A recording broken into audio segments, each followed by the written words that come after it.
तो तुम्हें लुक्स में बहुत से स्ट्रॉन्ग फाइटर्स देखने को मिल जाएंगे जो अलग अलग फाइटिंग टेक्निक्स, मूव्स और मार्शल आर्ट्स को यूज करते हैं। और इसी वजह से काफी सारे लोग इस चीज में कंफ्यूज हो जाते हैं कि कौन सा कैरेक्टर कौन सा मार्शल आर्ट यूज कर रहा है, कौन सा टेक्निक यूज कर रहा है और कौन सा अटैक को परफॉर्म कर रहा है।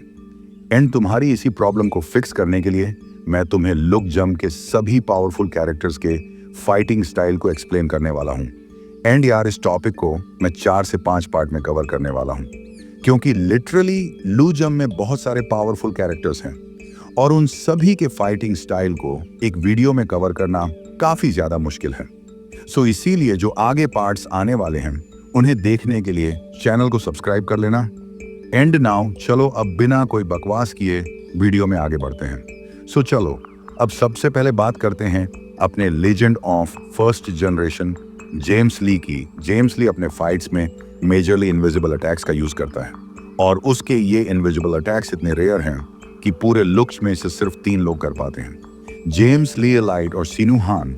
बट जेम्स ली का इनविजिबल अटैक इन दोनों से ही काफी ज्यादा इफेक्टिव और डिस्ट्रक्टिव होता है, क्योंकि सबसे पहले तो उसके के पास कमाल की स्पीड है जिससे कि वो अपने अपोनेंट के ब्लाइंड स्पॉट को बहुत ही आसानी से एम कर पाता है। और इसके अलावा उसके पास कमाल की स्ट्रेंथ भी है जिससे कि वो अपने अपोनेंट को एक ही अटैक से बहुत ज्यादा डैमेज दे पाता है।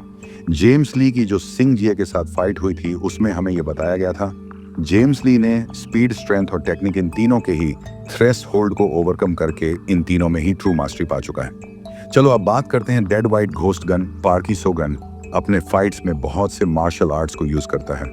लाइक एग्जाम्पल के लिए मैं तुम्हें बताऊं तो गन आई कीडो कायोकेसन, कराटे मथाई कप्रिया कड़ो और टाइकोंडू जैसे अलग अलग मार्शल आर्ट्स को यूज करता है। और इतने सारे मार्शल आर्ट्स को सीखने के लिए गन ने अपने बॉडी को इतना ज्यादा ट्रेन किया है कि उसकी बॉडी इस कैपेबल हो गई है कि अब वो किसी भी मार्शल आर्ट्स और फाइटिंग मूव्स को इजीली सीख सकता है।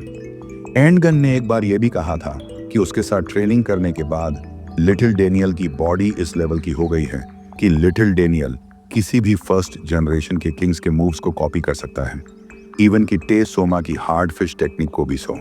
एक बार सोचो कि गन के साथ सिर्फ कुछ समय तक ट्रेनिंग करने की वजह से लिटिल डेनियल की बॉडी इस लेवल की हो सकती है, तो सोचो कि गन जो इतने समय से खुद को ट्रेन कर रहा है उसकी बॉडी किस लेवल की होगी।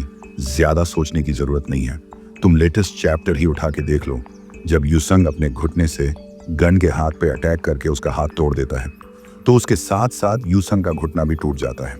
और उससे थोड़े समय पहले ही, अगर तुम्हें याद हो, तो वास्को और जैक ने अपने अटैक्स को गन पे हिट किया था और उसके बाद भी ऐसा लग ही नहीं रहा था कि गन के बॉडी पे कोई स्क्रैच आया है जिससे कि तुम गन के ड्यूरेबल का अंदाजा लगा सकते हो। गन वेपन्स का भी यूज कर सकता है, लाइक टोन फाज और उसके पास यूआई मोड है जो कि उसे एक प्लस पॉइंट देता है। नाउ चलो अब हम बात करते हैं वेपन जीनियस जून गो किम की। सोगो के पास एक अच्छी खासी स्पीड है और वो एक अच्छा hand to hand combat fighter भी है, पर फिर भी उसका मेन पोटेंशियल लाई करता है उसके वेपन मास्टरी में। और मैं ऐसा इसी वजह से कह रहा हूं क्योंकि भाई ये बंदा चॉपस्टिक से फाइट कर सकता है, बेल्ट से फाइट कर सकता है और यहाँ तक कि घड़ी से भी फाइट कर सकता है। मतलब जिस डेडली में मिंगो ने घड़घड़ी को यूज किया था वो भी वॉर हीरो जिच पार्क के अगेंस्ट में वो गो के लेवल्स को शो करता है। ये बंदा किसी भी पहनी चीज को एक डेडली वेपन में कन्वर्ट कर देता है और जिस समय इस बंदे के हाथ में स्वर्ड आ जाती है तो ये एक अलग लेवल पे पहुंच जाता है। एंड मेरे ओपिनियन में गो किम गन के बिल्कुल ही इक्वल लेवल पे है और एक बिल्कुल ही परफेक्ट राइवल है गन पार्क का। सो चलो अब बात करते हैं big daddy of hostel Eli Jang की। एली जैंग एक ऐसा बंदा है जिसने कि 2 लेजेंड से ट्रेनिंग ली है। सबसे पहले तो टॉम ली जिसने कि उसे वाइल्ड फाइटिंग सिखाई, एंड देन जिसने कि उसे आई कीडो सिखाया और स्टन बैटन वेपन को यूज करना सिखाया। एली जैंग लोग जम के वन ऑफ मोस्ट सैवेज और अग्रेसिव फाइटर्स में से एक है जिसके पास एनिमल इंस्टिंक्ट है और इस मोड में जाने के बाद एली पूरी तरह से एक बीस्ट बन जाता है। और यहाँ पे बीस्ट वर्ड मैंने यूं ही यूज नहीं किया। इस मोड में आने के बाद एली किसी को मारने के लिए कुछ भी कर सकता है, बाइट करने से लेके आंख नोचने तक, कुछ भी। मतलब इस मोड में तुम कह सकते हो कि एल एक बिल्कुल वाइल्ड बीस्ट बन जाता है। सो चलो अब बात करते हैं गन के मास्टर पीस डेनियल पार्क की। डेनियल के पास कॉपी एबिलिटी है जिससे कि उसने बहुत से मार्शल आर्ट्स और फाइटिंग मूव्स को कॉपी किया है और गन के साथ ट्रेनिंग करने के बाद उसकी बॉडी अब इस लेवल की हो चुकी है कि अब वो किसी भी फर्स्ट जनरेशन के किंग्स के मूव को कॉपी कर सकता है। लाइक उसने पहले ही जी चैंग क्वेक की हैंड ब्लेड टेस्ट माँ की हार्ड फिश और यहाँ तक कि जेम्स ली की इनविजिबल अटैक को भी कॉपी कर चुका है। बट याद रखना कि उसने इनविजिबल अटैक्स को पूरी तरह से परफेक्टली कॉपी नहीं किया है और डेनियल ने गन के साथ ट्रेनिंग में गन के मार्शल आर्ट्स को कॉपी किया है और इसी वजह से अब उसे कपरिया, आइक वडियो और के क्वेश्चन कराटे जैसे भी मार्शल आर्ट्स आते हैं। अपने कॉपी एबिलिटी और यूआई मोड के वजह से डेनियल अब लकजम के पावरफुल कैरेक्टर्स में से एक बन चुका है। सो चलो अब फाइनली बात करते हैं मॉन्स्टर यूआई डेनियल की। सो यूआई डेनियल लुकजम के वन ऑन फर्ड मोस्ट पावरफुल कैरेक्टर्स में से एक है जिसके पास परफेक्ट बॉडी है, कॉपी एबिलिटी है और यूआई मोड है। यूआई डेनियल को हमने फाइट्स में बहुत सारे मार्शल आर्ट्स को यूज करते हुए देखा है, लाइक यक्स karate systema, capoeira wrestling, jeet kune do, taekwondo.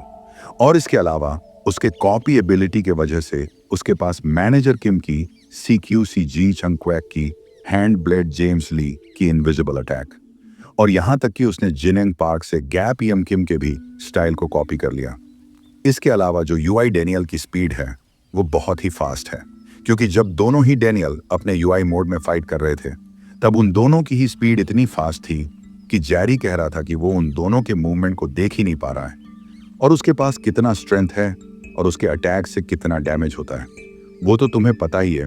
सो मानो या ना मानो, UI Daniel is a true monster of the Lookism. So या बस इतना ही था आज की वीडियो में। इसके आगे आने वाले पार्ट्स में मैं दूसरे कैरेक्टर्स को कवर करूंगा, तो मेक श्योर तुम चैनल को सब्सक्राइब कर लेना। एंड या जो तुम सभी ने कम्युनिटी में क्वेश्चन पूछा है मैं उसका आंसर जरूर करूंगा, बट उसमें थोड़ा टाइम लगेगा क्योंकि यार मेरे स्कूल खुल चुके हैं। पर चिंता मत करो, मैं हफ्ते में 2 से 3 वीडियो लाने का ट्राई तो जरूर करूंगा। सो चलो अब बहुत बात हो गई, मिलते हैं नेक्स्ट वीडियो में। Bye bye.